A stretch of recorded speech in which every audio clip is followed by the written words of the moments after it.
Welcome to D Strategic Brief, your home for deep, compelling global analysis. If you're new here, make sure to subscribe so you never miss the world's most fascinating geopolitical and demographic stories. Japan is one of the world's most populous countries, home to about 123 million people and ranking as the 11th most populous nation on the planet. Its main island, Honshu, alone contains over 102 million people, making it the second most populated island in the world. But beneath these national statistics lies one of the most unusual population patterns anywhere on Earth. Because in Japan, the vast majority of people live squeezed along a relatively narrow linear stretch that cuts across the southern and eastern parts of the country. Nearly two-thirds of the entire Japanese population, around 80 million people, live within this strip, a corridor of major cities including Fukuoka, Hiroshima, Kobe, Osaka, Kyoto, Nagoya, Shizuoka, and the enormous metropolitan giant of Tokyo. This entire line covers less than 10% of Japan's land area, leaving over 90% of the country sparsely populated. To visualize this, imagine 80 million people packed into a thin band of land, while the remaining 43 million are spread across the vast rest of the country. The population density within this corridor is 17 times higher than the rest of Japan, so dense that the area is more crowded than even Vatican City, while the rest of Japan has densities similar to the U.S. state of Pennsylvania. Economically, this line is even more dominant. It generates an extraordinary 70% of Japan's entire GDP. This corridor is often called the Pacific Belt or the Tokaido Corridor, but we will refer to it as the Taiheiyo Belt, Japan's equivalent of the U.S. Northeast megalopolis, though larger, more populated, and far better connected through high-speed rail. Japan's famous Shinkansen network knits this whole corridor together. A high-speed journey from Tokyo to Fukuoka takes roughly 3.5 hours, half the time it takes to cover a similar distance on America's fastest Amtrak service. But this raises a fundamental question. Why does Japan's population cluster in such a concentrated line? Why is the rest of the country so empty? A glance at a topographic map reveals the answer. Roughly 73% of Japan is mountainous. Only a small portion of the land is flat enough for cities, agriculture, or large-scale development. Throughout history, this forced people to cluster in coastal plains and the few available basins. The Taiheiyo Belt runs directly across Japan's three most significant flatlands: the Kansai Plain, home to Osaka, Kobe, and Kyoto; the Nobi Plain, home to Nagoya; and the Kanto Plain, home to Tokyo, the largest urban area on Earth with more than 41 million people.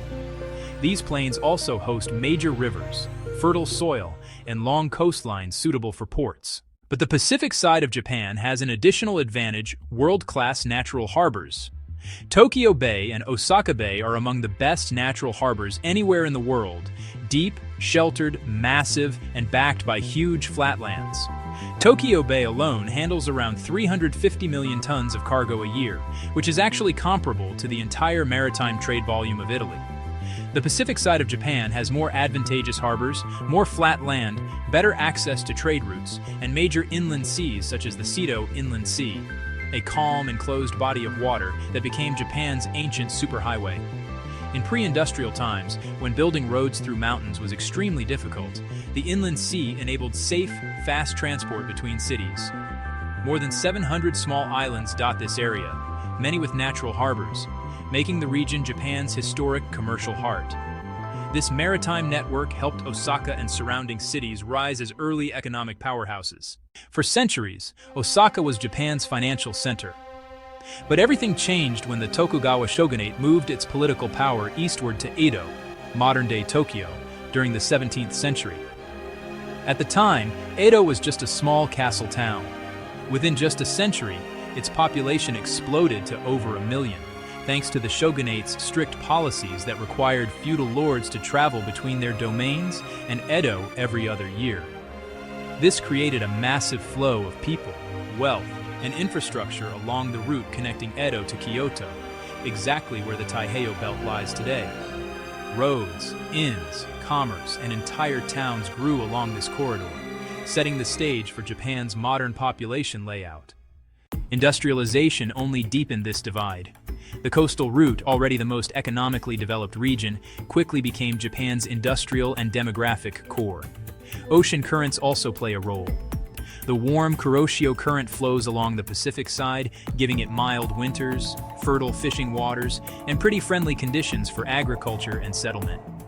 In contrast, the Sea of Japan side is colder, snowier, and honestly, just less hospitable.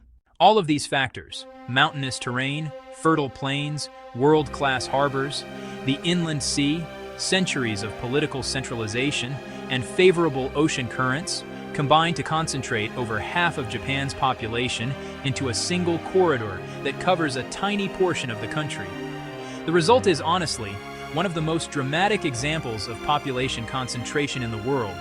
A long, thin line of megacities, ports, and economic power stretched across Japan's southern coast, dominating a nation where geography really does dictate destiny. If you enjoyed this deep dive, make sure to subscribe to The Strategic Brief for more world-shaping stories, explained clearly and powerfully.